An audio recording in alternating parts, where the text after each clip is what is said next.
الحمد لله، الشكر لله والثناء لله والصلاة والسلام على رسول الله.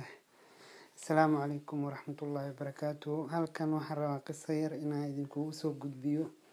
أو دعضي هذا كهر وحا دهانين بقرة يا وزير كيسو هالهاس كليكتي كله خير. مركا هالهاس كيسو وحوها كله خير وحوال بخير آيا كجرو شر iyo musiibo baqeer ayaa ku jiro. Marka waxaan dhahay wasiirkii boqorkiisa ayaa waxaa ka go'day far. Markaas wasiirkii uu sheegay boqorkii wasiirkii wuxuu ku dhahay far ayaa iga go'day. Markaas wuxuu dhahay kullahu khayr. Boqorkii wuu xanaaqay wuxuu yiraahday halkee khayr ka tahay farteedii oo go'day miyaa khayr ku jira. Markaas intuu qabtay u xiray. boqorkii wuxuu aadi jiray dalxiis marka maalmaha kamid ah soo magaalo ayuu dalxiis u aaday oo maaragtay wuxuu u tagay dad sanab caabudaan ayaa magaalada joogeen way qabsadeen boqorkii waxaan lahay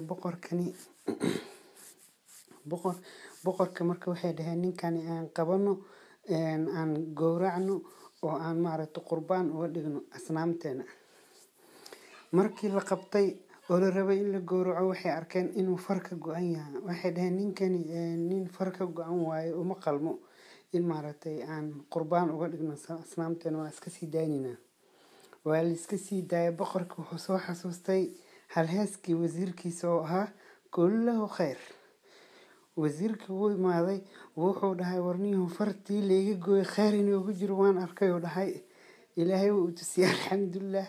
haddaan farta ka go'naan lahayn maanta waa la gowrici lahaa laakiin waxaan ku weydiinayaa adiga khayrka kugu jiro muxuu ahaa in xabsi lagu geliyo wasiirku wuxuu dhahay boqoroo hadda aniga maaragtay aadan xabsi i gelin lahayn qurbaanka anigoo noqon lahay maxaa yeelay adiga fartaas ku fakatay aniga waxba kuma fakadeen oo anaa qurbaan noqon lahaa marka qisada kullahu khayr waxay ka imaatay waa xadiis nabawi nabiga sallallahu alayhi wasallam ayaa wuxuu dhahay عجبا لأمر المؤمن مؤمن كوحد النبي صلى الله عليه وسلم أمر كيسودن عجيب ويودهاي إن أمره كله خير أمر كيسودن يعني وخير أيودها النبي صلى الله عليه وسلم وحير هذا وليس ذلك لأحد إلا للمؤمن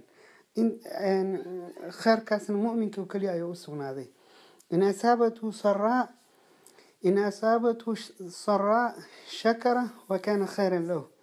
haddii uu nicmaysan yahay ilaahu ku shukrinaya khayr ayay noo tahay wayna saabatu barra dib haddii ku dhacdo iyo musiibane sabara uu sabraya nabi sallallahu alayhi wasallam fakana khayran lahu taasna khayr ayay u tahay marka yacni mu'minka mar walba khayr ayuu ku sugan yahay shar iyo musiibo marka waa qisadaas intaas aan idinku soo gudbinayaa wassalaamu calaykum waraxmatullaahi wabarakaatuhu فافي وشير قراء إن شاء الله. السلام عليكم.